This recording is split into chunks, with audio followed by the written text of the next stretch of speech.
All right, so I'm giving another STAR test today, so I'm not in class to help you on this. We did a lot of review in class for it, but I'm going to give you a little bit of extra help just in case you need it. While I was looking at it, there was one type of problem that I didn't spend a whole lot of time in class today, so I was going to do just one example of that before we start anything else. So the first thing is we know that because these two sides are the same and this has a right angle, then this has to be a 45, 45, 90 triangle. Because if your two sides are the same, your two angles have to be the same. So we know what those angles are. So I'm not going to use Pythagorean theorem. I'm going to use what we called our formula triangle for 45, 45, 90. And if we remember what that formula triangle was, writing on a Post-it note's not as convenient as a worksheet. So this side was x, this side was x, and this side was x square root of 2. Okay? But in this example problem, it gives me my two legs, and I'm looking for my hypotenuse. So that means that 4 square root of 2 equals x, and a equals x square root of 2, which means if I plug in 4 square root of 2 where x goes, I'm going to end up with a equals 4 square root of 2 square root of 2.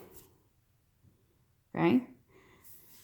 So square root of 2 times the square root of 2 is 2. Having some camera issues tonight, sorry guys. So I have 4 times 2, which is 8.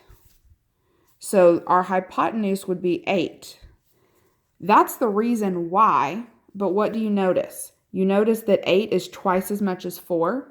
So this is like the shortcut that we talked about. If you're given the hypotenuse as a whole number, this is the reverse of it. So if the side is 4 square root of 2, all you have to do to get your hypotenuse is multiply the first number times 2.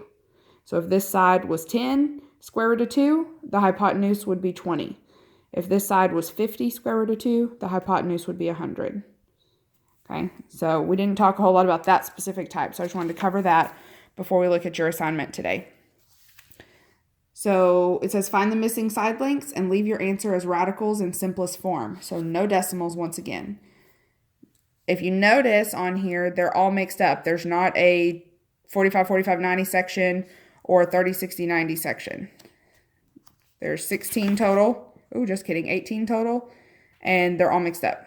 So don't mess up on which one you're working on at the time. So if we remember, 45, 45, 90, we just talked about it, was x square root of 2. And our 30, 60, 90, the short leg is x, the long leg is x square root of 3, and the hypotenuse is 2x. Okay, this is always your 60 degree, and this is always your 30 degree. All right, so if I were in class, I would ask you which one you wanted to go over. But if I look at number 3, I know most of you are going to have a little bit of an issue with the fact that you have a fraction and a square root sign. So let's go ahead and look at that one. So it's 3 square root of 2 divided by 2. And that's my short leg. Just kidding. It's a 45, 49. There's not a short leg. It's my leg. Sorry, guys. It's late. And then I know my other leg is the same as that leg because it's a 45, 45, 90. So if this leg is 3 square root of 2 divided by 2, then so is this leg. So we already found y. And then for x, that's the one we just talked about on this lovely little sticky note where we just took the first number and multiplied it times 2 to get 8. Well, if I look at this one, that's like having just 3 halves as my first number. And if I multiply that times 2, my 2's cancel. So then x is just 3. That's your whole answer. Okay? So that looked really complicated because y'all don't like square roots and fractions, but in reality it wasn't hard at all. So that should help you out on that one. The one right beside it, if you notice, doesn't have the half, so you're just going to multiply 3 times 2 to give you 6. So not hard on that one. We talked about one like this, but we'll go ahead and talk about it on here also. So if my hypotenuse is 4, then to get my side, the shortcut we learned in class is that you divide that by 2 and put the square root of 2 behind it. So if my hypotenuse is 4, my leg would be 2 square root of 2. And if that leg is 2 square root of 2, then this leg is 2 square root of 2. And that's it. That's your whole answer. Pretty simple. So let's jump down and find a 30, 60, 90 that we want to talk about. Let's go ahead and just look at number 7. So if this angle is 60, then I know this angle has to be 30. I'm going to refer back to my formula triangle. My short leg is x. My long leg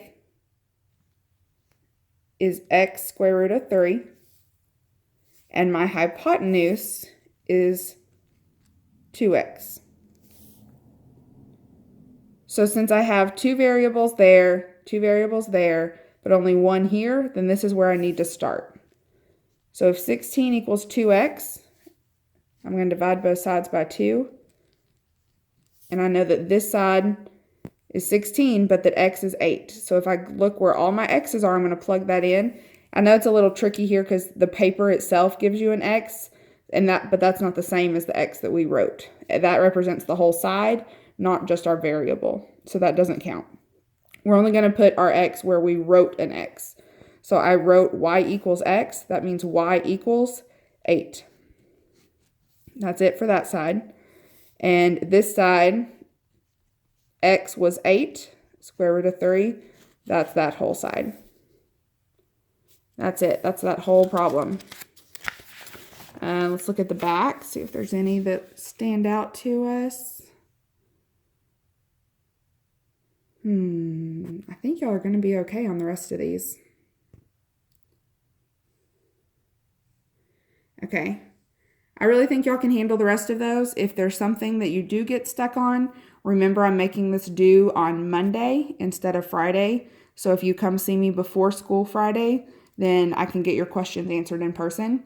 But hopefully this video will help you out some. Good luck.